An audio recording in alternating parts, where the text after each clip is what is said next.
Okay. And we are live. Welcome to another edition of Wealthy Being. You have Aneem, my co-host, and Hi, I am TMR Woodford. Aneem, how you doing this week? I am great. It's Monday. I'm alive. I have no complaints. How about you? No complaints at all. It is a beautiful day. We're in the heart of spring. Is it the heart of spring? No, we're still in the beginning of spring. Or is it the heart of spring? It's the heart. We'll call it the heart. I said it, so we'll call it the heart. So we're in spring. It feels good outside. The weather's beautiful. I get to work out outside again. Life's good. No Yeah. major catastrophes or anything lurking that I know of. So hey. Well, I don't know if you heard this, but that virus that was on that ship apparently has arrived in Atlanta at Emory.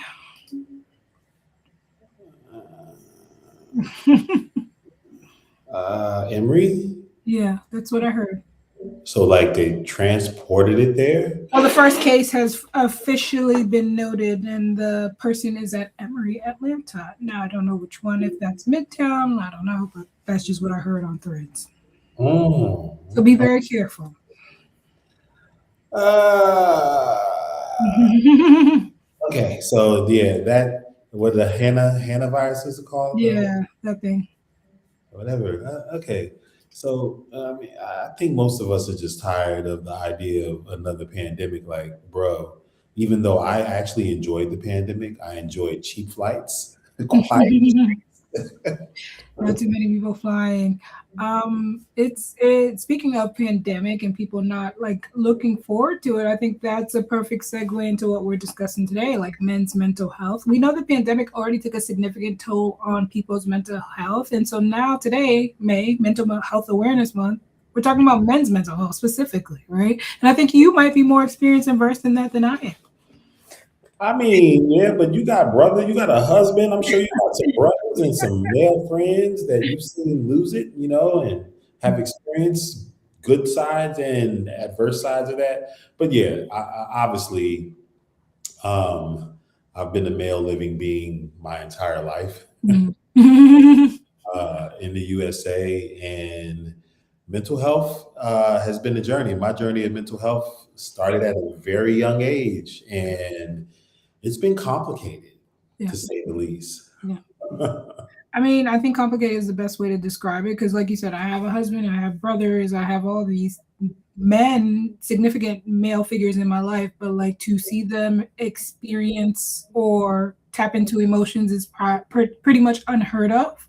Yeah, And so it's not a cut and dry situation, unfortunately, and it stems from a lot of sort of societal issues that well, you all have to navigate each day. I mean, myself as well as a Black woman, I'm no different in some ways, but I think a lot of it has to deal with earlier messages we're taught, or rather, men are taught around mental health, masculinity, manhood, and that journey. I agree. And luckily it's getting more attention now, especially around loneliness, anger, lack of close friendships, identity pressure, suicide risk, and difficulty asking for help.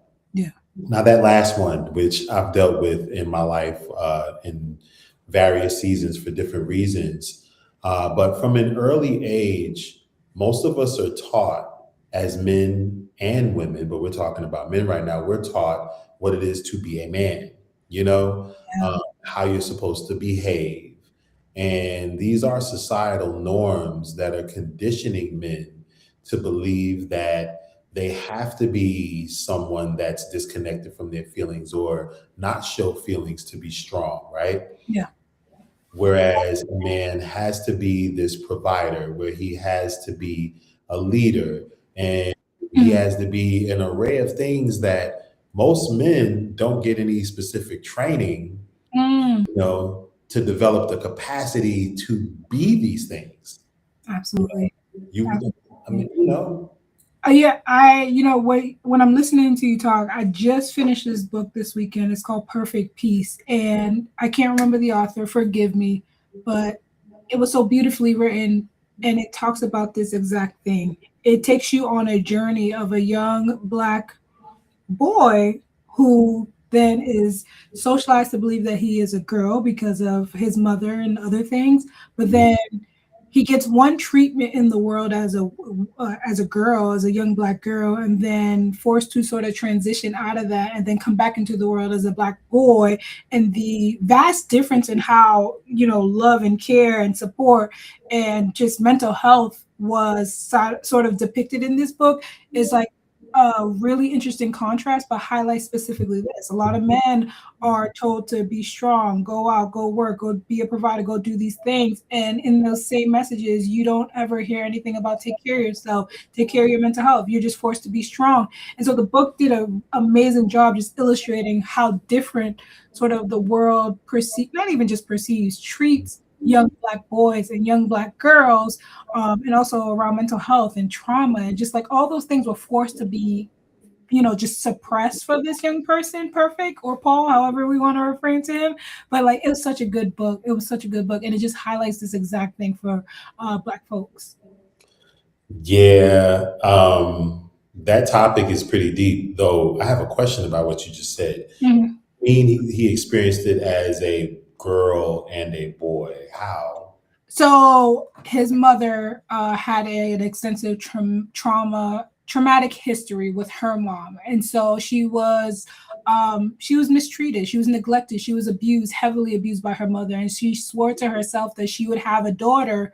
And when she did have that daughter, she made a vow to herself that she would treat the daughter like how she wanted to be treated as a child. And so she ended up having 4 kids, and her last baby she thought would be a girl, and unfortunately, well, not unfortunate, but it was to her dismay, it was a boy. And so she vowed to herself and God and her midwife at that time that she was going to lie to the world, and herself included, that she had a girl. And so she raised the boy up as a girl, right? She bought the dresses, the bows. And so a lot of it was her healing her inner child, if you will, and doing things to kind of to compensate for the things she didn't get as a child. And so unfortunately, reality set in, and she had to give the truth to the young boy that he was actually a boy. And so then the family decided to raise him as a boy. And can you imagine how traumatic that transition was like for him? Yeah, it's a really good book, Perfect Peace.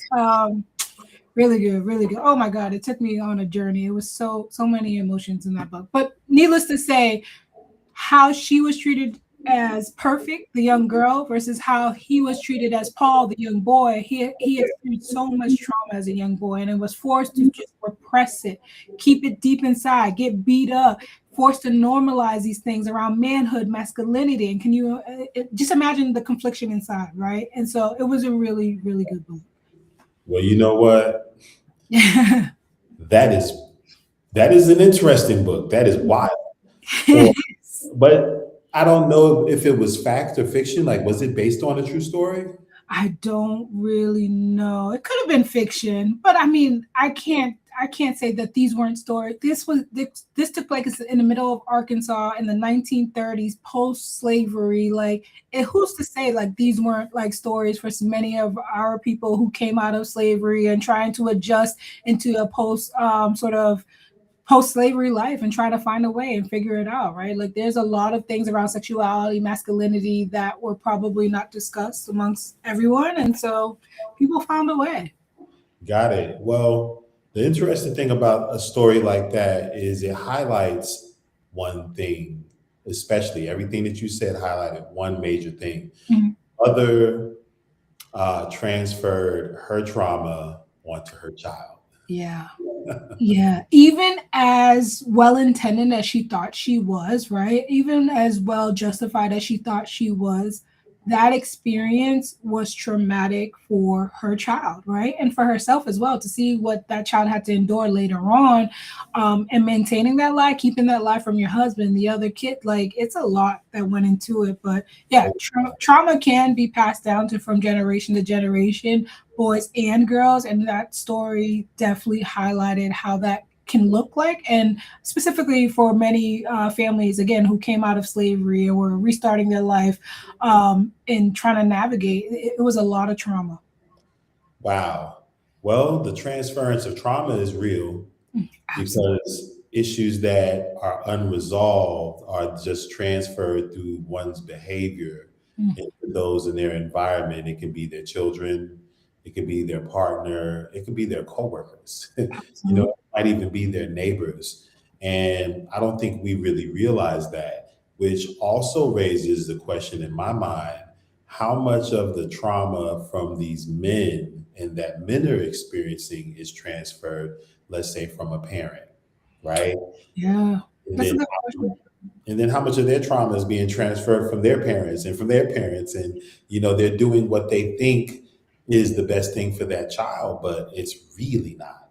Yeah, I think that's a great, great question that you bring up. And what it does is just highlights how we recreate patterns and behaviors oftentimes that we kind of see in our loved one, in our parents, in our caregivers, our providers. And so whether it's healthy or not, we continue to do it or repeat it because that's what we're sort of socialized or in turn believe is okay. And so like that's when awareness comes to mind, right? That's when that awareness and understanding like, okay, this is something that I've been operating in or a thing that I've been doing for quite some time. At some point we have to take a step back and ask ourselves, is this conducive for my well-being? Is this helpful to me? Is this supporting me? Is this like doing anything to move me to the next sort of landmark, whatever that is for yourself? And so those are the tough questions that we have to begin to ask ourselves. And also, like, is this like helping my mental health? Like literally flat out, right? There are things that we are doing every single day that's really, really draining and tapping your mental health, men, women, and everybody else in between included. And so at some point you ask yourself, is this conducive to my well-being? And a lot of that is based on how we view ourselves, how we view the people around us, how we view opportunities, the limitations and hankerings that we place on our lives. Mm, And those things often keep us in a box that break us down yeah. socially, mentally. And then we start projecting that world outside of ourselves to others. And it can, hurt them, or it can just ruin your relationships with people. Absolutely, absolutely. I mean, and ruining relationships, a consistent pattern around that, one could say that's a potential red flag, right? Like going around, I don't think anyone goes around intentionally destroys relationships, but like that can certainly be a potential red flag. And I always say, or the saying goes rather in the field, is that if you're noticing consistent impacts or issues in different facets of your life, right? Like, so in terms of like maintaining relationships, like, can you maintain functional relationships? Can you like get up and get out of bed to go to work? Can you get up and go to school? Can you learn like these different facets of our life? If we are knowing consistent breakdowns in each area, that might be a red flag and cause for concern to get some help. Absolutely. And when it comes to men's mental health, there is obviously a lack of support. And that means that with that need, we have to have a call to action for mental health practitioners, Mhm. for nonprofit organizations, for churches, those that make an impact in the community, to start galvanizing the movement toward helping men, because men go through as many problems and challenges as women, and they're just not talked about, from sexual abuse to physical abuse to assault to, I mean, you name it. These are things that men will go through, but men won't talk about these things because it's taboo. You Yeah. know, for example, there are a lot of men, and I have some family members that are some of these men, like where their first intimate experience sexually with a woman was with their babysitter, and this is one of those stories that a lot of us has heard. We Mhm. all know this one person that thought that was normal. They were 9 years old, 10 years old, and they were underage, and they were with someone that was far older than them, Yeah. and they thought it was normal because other men would say, well, yeah, you got you some. No, you were had. Yeah. You were taken advantage of. You were absolutely taken advantage of. And how does that change the trajectory of that male? How does that change how they then view women? Yeah. Did that man ever have healthy relationship with women after that? Does it take therapy for him to go through realizing that that was a problem? And what kind of behavioral patterns did he develop after that? Mhm. Mhm. Down to being macho. The idea, if you're a man and you're not really tough, or and then internally you don't think you're tough because you sit with you, right? you. But then that sense of, hey, I'm not really confident in myself. Maybe I don't know how to fight. Next thing turns into you having this bravado as a shield to Yeah. protect yourself as this scared person, Yeah. and you turn to a bully. Yeah. No, on a basic level, like imagine hiding behind this sort of layer, if you will, or this facade your whole entire life. Like you don't even get the ability to sort of go inside and kind of wrestle with some of those things. You don't allow yourself to do so. So like you have to navigate the world with this bravado. You have to navigate the world with this mask on, if you will. And so many men, I don't believe, are getting the opportunities to really sit with themselves and kind of even process through some of the trauma, because I mean sexual trauma is a real thing. Like some people see it as a badge of honor, again, because of some of the messages that men receive regarding sexuality, sex, women, things like that. But like that could be a traumatic experience for some people. And so you're getting conflicting messages on one end, and one end you feel violated, you feel hurt, but then other people are telling you like, hey, high five, man, you did that. Like that's like that inner conflict sometimes that I think men are definitely experiencing. And like you said, the outcome, if you will,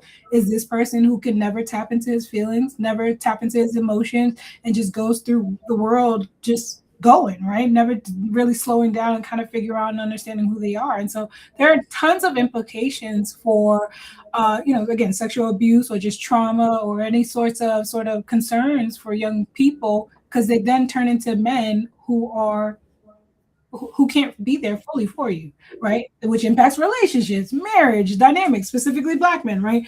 And so like we can go on and on and on and on about this, but it's really like you said, the churches, the communities, the nonprofits, like if you're out there and you're serving this population, you got to make yourself be known.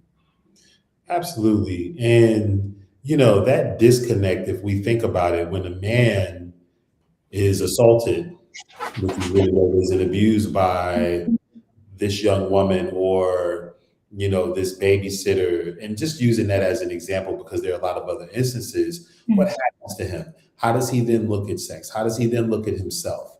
Is he disconnected from it emotionally? How does he then treat women? Because he's starting off at a very young age, having sex without feeling, not really seeing the intimacy there, just seeing it as something that's done, that's an act, right? So now he's taking that bravado to other women in that frame of thinking to other women, like, hey, this is just what you're supposed to do, right? Right, Just because. right. And now that mentality, he is shifting toward that woman. And if she doesn't know any better, now she's accepting that as okay, this is what I'm supposed to do. So then there becomes a cycle there, right?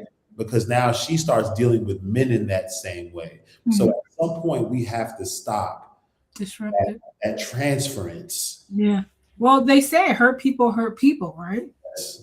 Yeah. Right? Until you gain awareness or you see, and I was just explaining this to my supervisee, like change is a process. So we start when we think about like the stages of change, people usually the first level, if you will, is like this awareness level. And so some people don't even see how they operate as a problem. So they will continue forth operating in the cycle that they continue to operate in because they found value. Maybe they've been given something that they want or whatever. They're getting what they want enough that they need to sustain whatever that is. And then some people make that shift, right? Maybe they end up in prison. Maybe they end up in jail. Maybe they end up getting baptized. I don't know what it is. Like something happens to bring a level of awareness and consciousness to them around the particular issue. So I think if we have more open conversations about these things, I think that's definitely a start. But to your point earlier, again, like therapists, I think we need more representation. We need more men entering the field. We talked about this before. The number is pretty staggering when it comes to men, particularly Black men in the mental health field.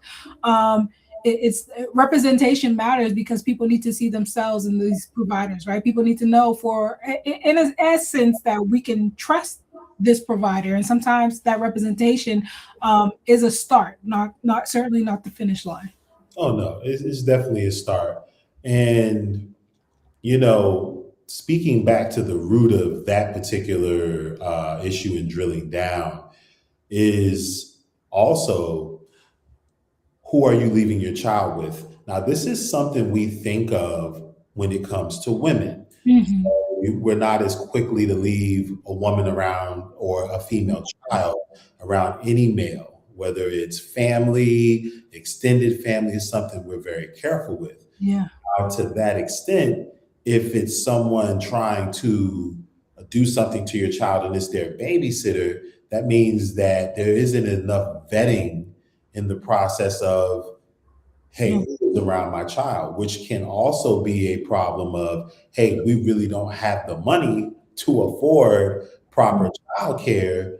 Now let me just get this person, the neighbor, the cousin, the student, or, Cheaper. or whoever, and we don't really know their mental state. Yeah. We don't really know where they are. And to be candid in this conversation, I remember being 9 years old, and my mom had a friend of hers who had a friend who had a daughter. And I was 9, she was maybe 16, 17. And my mother allowed her to watch me. And as soon as we were alone, this girl was trying to like have sex with me. In my case, what did I do? I literally ran. Like Wow. I Forrest Gumped her. I ran out the door, down the stairs, up the street, and stood on the corner Wow. of my house. And Wow. then eventually I would walk back down. And by the time I walked back down, she would be what happened, like where was I at and looking Mhm. that she would calm down. But it wasn't one time she tried, it was several times. And she was an older young lady. And an older young lady who was obviously disturbed and had her own issues, you Yeah. know? And because of the issues that she had, I think I do know for sure within about 2 years of the time, because she only babysat me for a short time, or watched me for a short time. I wasn't a baby. She watched me. But Mhm. like, she wound up dead herself. Like she ended up being very young, wanting to go to New York and wanting to party and ABC and XYZ. And her family found her deceased, murdered inside of a warehouse somewhere in New York, right? Wow. So this is a very deep subject because it doesn't just talking about men. Yes, we can talk about men. Talking about women, we can talk about women. But it shows that it's a problem that's deeper and it's a transference of a problem. It isn't a problem that starts with a person, right? Mhm. Really speaking, Mhm. even if you're speaking to some of the most abusive people, murderers, rapists, etc., if we were to take a timeline back of their experiences, in most cases, those people were abused Absolutely. or saw too much or witnessed too much, right? Absolutely. And in most cases, molesters were molested and they thought that was a norm and they proceeded to do what Continue. was normal to them, right? Absolutely. So then what's the real intervention here? Now, that's my thought. Well, what, as I'm listening to the story, I mean, or even thinking about the book that I read, finished this past weekend, there was an incident where a young girl was sexually molesting um, the character in the book or the protagonist in the book, and so and it was clear that she was learning this at home and then coming out into the world. And so how do we create safe spaces for children to not only just understand when they've been violated, but creating a safe space for them to share when they have been violated, right? I think part of the issue is that there's fear, the shame, sort of all these type of things coming up in that moment that keep them from like maybe perhaps telling an adult or or whatever the next steps is. But I think there needs to be a space or an opportunity for people to share in a candid manner, but in a supportive, safe manner when these situations arise, to get sort of support in that moment, right? Because what happens often, or at least what it sounds like, is that you repress it, you think you forgot about it, but then you just continue to go back out into the world and recreate those The issues. same events. Yeah. So Because like the we need trauma yeah, burns into your mind and you just repeat it. yeah, we need to talk about these things. We need to help kids understand safety. We also need to like identify these people that are doing these type of things and get them the help, or maybe they do need to be in, jail, prison, for some rehabilitation time. But I think creating a safe avenue or space to talk through these things is like one of the probably the first steps that come to mind. Absolutely. And with that said, a big part of it, especially when we think about outside of the abuse side, the loneliness, Yeah. anger, and loneliness oftentimes comes from isolation. But what are you isolating yourself from? Yeah. What are you angry about? Why is it that you don't have any close friends? What is the distrust about? What is Mhm. the inability to have the right set of skills to maintain relationships, conflict resolution, et cetera, the ability to rationalize?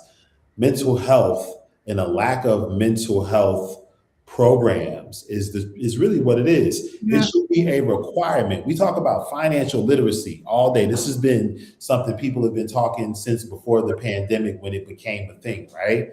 Especially around the pandemic when people had different issues. Well, mental health has been a problem as long as we can remember. Having mental health programs, having therapy accessible and free is even more important than education. Like mental health practitioners, Mhm. it should be required to some extent, and I think for everyone to have access to mental health. Absolutely. Everyone. I don't care, man, woman, child, student, police officer, judge, teacher, because at the end of the day, if you're not keeping an eye on someone's mental health, their mental health is going to be a detriment to everyone in our society. Mm. Mhm. Mhm. It doesn't matter who it is. Yeah. And the other thing that kind of jumped out to me when you were saying that is just like this idea of resiliency, like how we building resiliency not only in just young people but just everybody. And I find myself struggling with the idea around resiliency because inherently it means that you are exposed to things over time on a consistent basis to the point enough where you like develop this wall or this system to kind of get over it. And so like that's part of the issue, but like how do we then support families, individuals, adults, children, particularly our most vulnerable populations, right? Kids, elderly, like getting them the support that we need. The system is already overburdened, whether it's child protection agencies. You can make a report today, doesn't necessarily mean they're going to screen it in. Same with adults. And so, like, again, I think it should be embedded in the education as well. And I also think, like, when problematic things are identified, getting them the help, they should be like fast tracked, if you will, to get them the help on the road to recovery. Because I think late intervention and not getting the help in a timely manner is also part of like a lot of the concerns that we see today, or not following through with care. Yeah, that is a huge part of it. Having the care, following through with care, having guidelines for it, having strict guidelines for it, Mhm. aren't used to further suppress and control people. Let's mention that. That Because is true. as soon as I said everyone needs mental health, then something in my head said, well, how do you know that that's going to be fair across the board and Correct. that that information also isn't going to be used against people? That's correct. And who's going to pay the providers to provide this care, right? I think that's one of the biggest issues or why I tend to push back on this sort of like idea that I think everybody should have access to care, but who pays the provider, right? This is like for a lot of us, this is our livelihood. This is how we take care of ourselves. This is how we keep a roof on top of our head. We are here to do this, but like at the same time, how are we compensated, right? And I think that goes back to politics Institutions and policies. Yeah. institutions should pay because institutions are the ones that benefit the most off people. The benefactor of human behavior should Mhm. be the one that pays. Let's be clear. Yeah. Who controls how people view themselves more than institutions that tell you The media. if and when you should be married, who you should be married, Yeah. what you should believe in. You understand what type of job you should work, what type of food you should eat, who is the main influencer that is weighing in on the mental health of the people. It is the institutions that control everything. It's the media, Yeah. it's the movie industry, it's the TV industry, it's Hollywood, it's the music because they're weighing in the most. So they should be required to pay a mental health tax. That would be awesome. That would Yes. be awesome. Yes. And it And I'm would not getting into politics, but that no, is a really good idea, actually. they should be you are the ones that have the most access to the subconscious mind. And in fact, you use tactics that are clearly uh, used to affect the subconscious mind and control and weigh in on the people. You Mhm. use sex subconsciously to sell, you use fear to compel, you Yep. use people's desires to sell. Like, so since you want to impact people's minds and the social dynamics, pay Yep. a mental health tax. All of you can afford it. You're going to write it off anyway. You're going to get it back somehow Mhm. anyway. Yeah. So pull that money into a fund that goes to every human being, and not just in America, it's a worldwide thing, but that should go to every person having the ability to access mental health, and not, and then the required means doesn't mean that, oh, it's there if I want it. No, No. it should still be confidential, but Right. you got to check it. Yeah. I like that. I You got think to check it. start with like the Facebooks and the Instagrams and the YouTubes, those big corporations who are currently under fire for the impacts on, teenage mental health. I think it would definitely benefit society for them to pay that tax. Yes. If you affect the mental health of people, and it would solve a big problem if you think about it. Would. If you have any influence over the minds and behavior of people, then you should have, it should be required for you to pay in on the solution, which Yeah. is regular therapy, not once a month, not once a year. Once a month isn't bad for a checkup, Yeah. right? Not bad for a checkup. It's Once not a bad for week, a checkup. bi-weekly is probably where you should start at. Yes, like for real, everybody, Mhm. everybody. And when that happens, because I think it will, right? When that happens, then we can see a big change will occur in how folks view each other. Mhm. Because, like we talking about TV, and the porn industry has a big hand in how men view women. Yep. Hip hop over the last 20 years, for the 99 and the 2000, Mhm. it's no coincidence that in the 90s it was all about R&B. It was all about lovemaking and woo woo woo, Yeah. right? And there was little bits of Luke and all those other guys talking about, sexualizing women. But the Mhm. 99 to the 2000, and I ain't gonna say nobody's specific name and call it, I think became you know. it became about objectifying women. And now from the 2000s up, oh, men aren't romantic anymore. Men aren't, because they're not hearing singers tell them and show them and Yeah. suggest to them Yeah. how they should Treat. approach you, how they should woo you, how Yeah. they should take you out. How, nobody's saying, I'll buy your clothes, I'll cook your dinner, Mhm. home from work like Babyface. Or So, even you know, sing me. media, the influences have to pay. That Yeah. has to be done. I think in a lot of ways, the media reflects where we are as a society in some ways, and that it's quite evident in the deterioration of like music these days. Like it's really bad. I don't. I part of me wonders is like, am I aging myself, or is like this is just really bad? And I think it. I think we can collectively agree it's just not good. It's not good. However, I think the pandemic made a few things happen. It made the world slow down. Yeah. It made the new generation start looking at people like Sade and all of these other singers like, who's this? Oh, I know Yeah. the Crates. I don't want to hear that. I'm thinking Mhm. about what's making me feel good, because it was also during the pandemic. Actually, I was introduced to Afro beats before, but I got deep into Afro beats during Mhm. the pandemic in Mhm. 2020.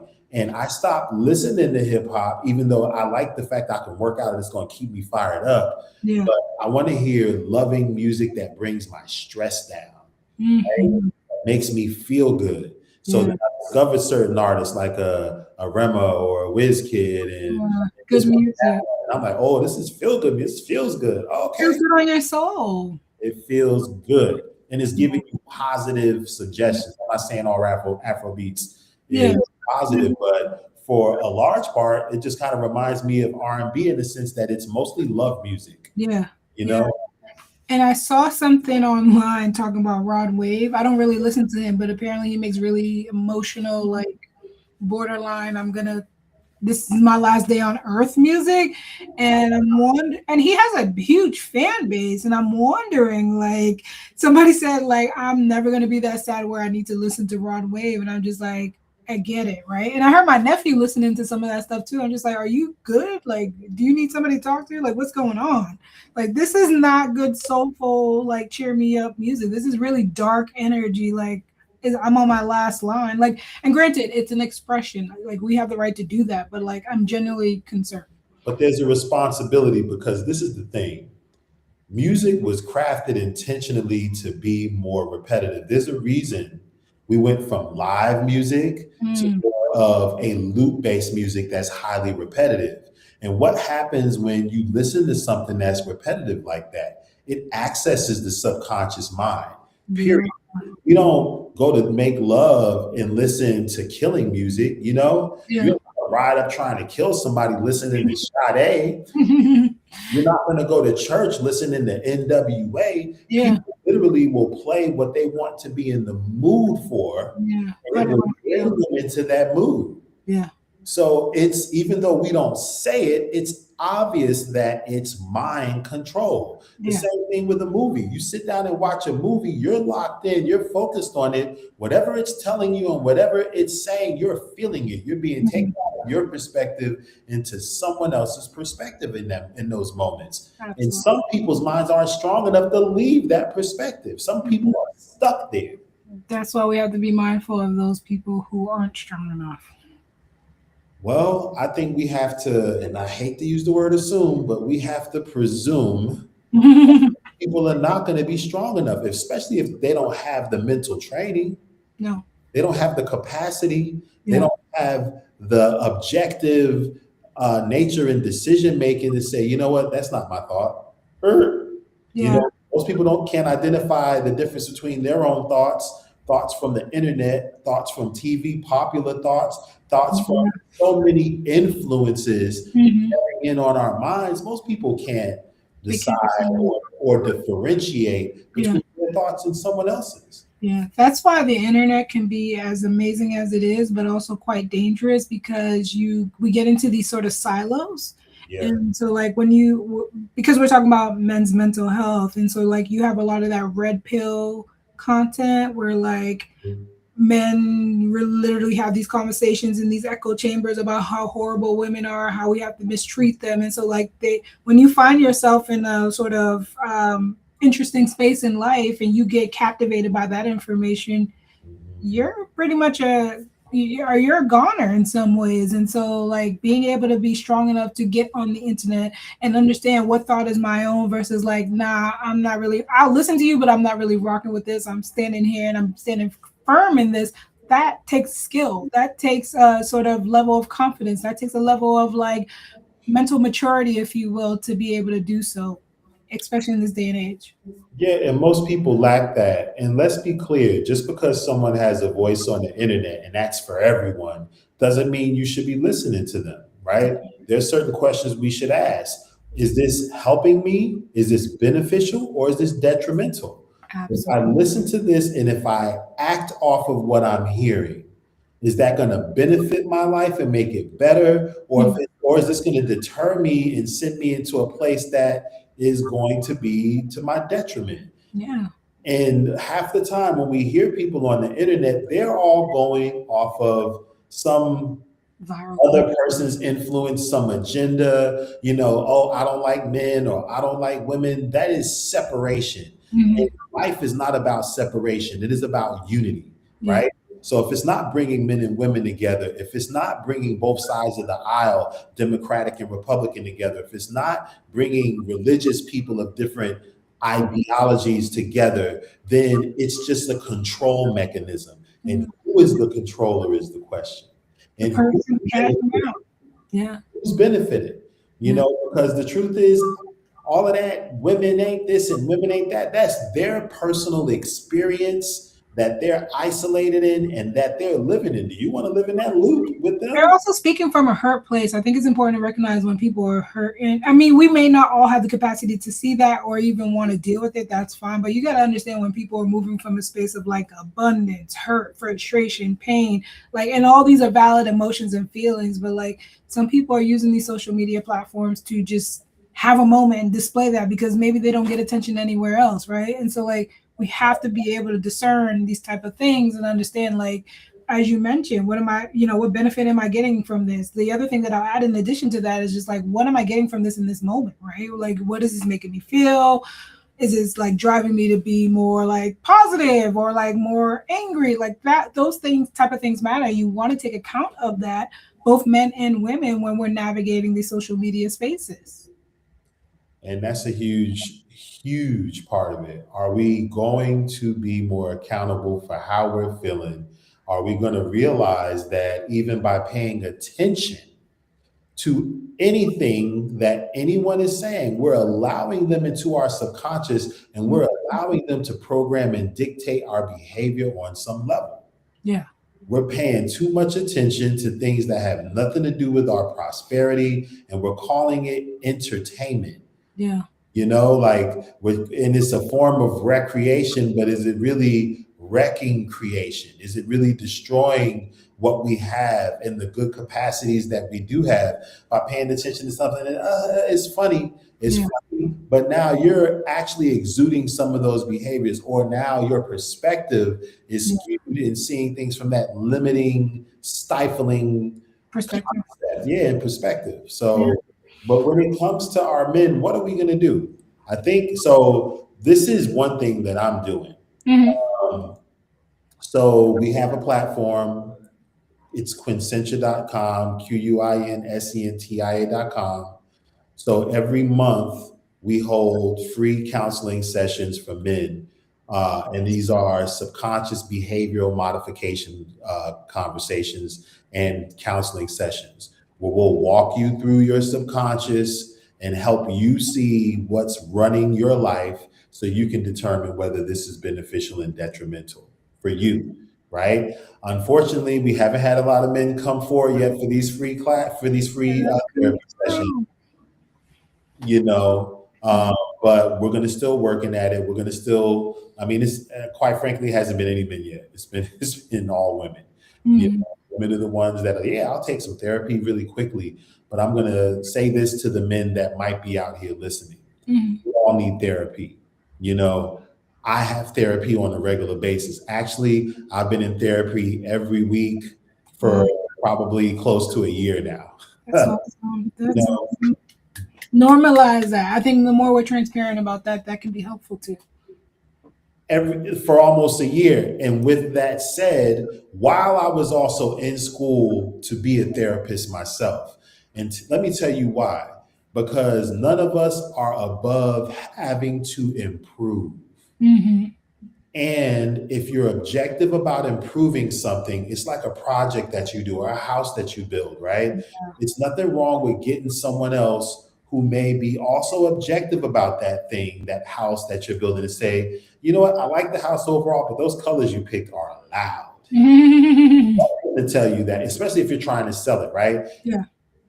The colors allow, or the something off in your plan and foundation, they can give you some insight and give you an added perspective that maybe you didn't have, Yeah. that can expand your perspective. And there's nothing wrong with listening to people. In fact, wise counsel seeks wise counsel. When we Mhm. listen to people, we can gain their perspective, which gives us an advantage Yeah.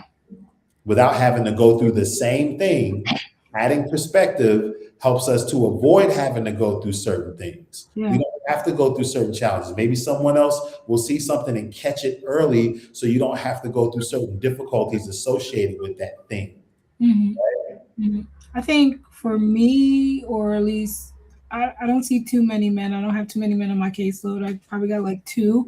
But I think the biggest thing is to continue having conversations like this to normalize, like, when we may not be okay and when it's time to possibly get help, and also just learn understanding, or at least leave men with this question, right? If you ask yourself today, presently at this moment, in how I'm operating, right? Or am I inflicting any harm onto others? Am I impact? Are my relationships falling apart?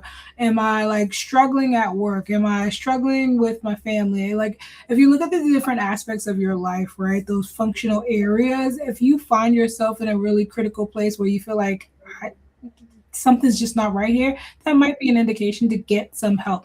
And I know there's a platform, Black Men's Mental Health, that's ran by a licensed counselor whose name I'm forgetting, but she has an amazing page. Her and her husband run it together. They're both therapists, and they run an amazing page on Instagram and Threads where they just give these facts and information about Black men. And most importantly, there is a specialized directory specifically for men who are seeking therapy. And there's another therapist, a psychologist whose name I'm also forgetting. She specializes in men's mental health. So identifying those pool of individuals who specialize in the work specifically for you can be helpful for you as well. Yeah, and stop buying in and feeding into everything that we hear men. You know, this is for the men. Mm-hmm. One thing about being a man that we're all told is that we need to be leaders. Well, being a leader starts with knowing ourselves, Yeah. knowing when to follow, when we have to learn and become better. And self improvement in part is following, right? You want to get to your best health. There's certain things that you're going to have to admit that you don't know, and Yeah. you need to find someone who knows more than you to help you down that road, right? So, men, we have to know when to hold and when to fold. We have to know when to follow, and we have to know when to lead. But more importantly than anything, learning ourselves and mastering our own mind and our own thoughts and starting to learn what is best for me, what's detrimental, what's beneficial, and learning how to remove the things from our lives that are to our detriment. If the behavior is not suitable, if what you're thinking about is not suitable, even if the words you're saying out of your mouth are not beneficial, having control over self is real leadership, not leading someone else. Because the truth is, a real leader will lead themselves and do what they feel is best for them, and others will follow that person just because they see them doing the right thing, not because they want them to follow them.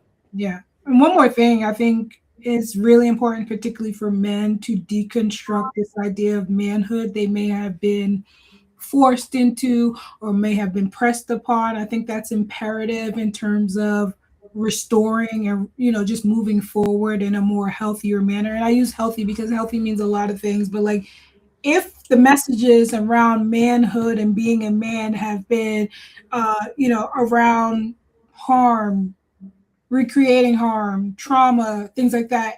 I think it's really important to deconstruct or allow yourself the space to deconstruct to some of those messages around manhood. And one of the great opportunities to do so is in therapy. I remember working with a client vividly, and we were deconstructing a lot of sort of messages that they received early on in their lives. And so that's the beauty in therapy as well. That part right there, and that's wealthy being.